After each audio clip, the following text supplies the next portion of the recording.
Welcome to Chillin' 101. We hope this video helps. In this video, I will explain how to fix a backup camera on a Ford Edge. First, let's start with some easy checks. Begin by thoroughly cleaning your camera lens. Sometimes, a little dirt or debris is all it takes to obscure the view.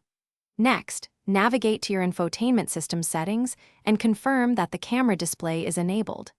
A quick soft reset of your sync system can also resolve minor glitches, often found under the System Settings menu. These simple steps can often restore your camera's functionality in just a few minutes. If cleaning and software resets don't work, it's time to check the power supply.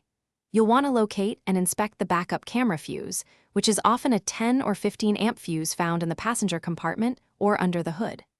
A hard reset can also be effective.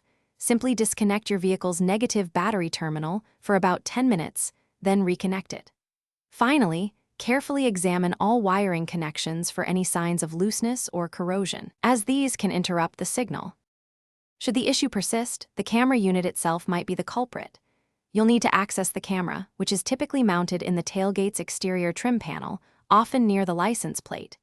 Carefully remove the necessary trim pieces to expose the camera. Once visible, visually inspect the camera and its electrical connector for any physical damage, such as cracks or bent pins. Also, check for any signs of moisture or corrosion, which can severely impact performance. If the camera appears damaged, replacement may be necessary. For persistent problems, it's wise to delve into more advanced diagnostics. Always consult your vehicle's owner's manual for model-specific troubleshooting steps and diagrams. If you're still stuck, a professional diagnostic scan can identify specific error codes that might point to a deeper issue.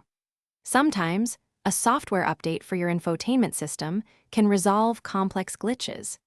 If these steps don't yield a solution, it's best to seek assistance from a qualified technician who has specialized tools and expertise. Thanks for watching. Consider subscribing if we helped you.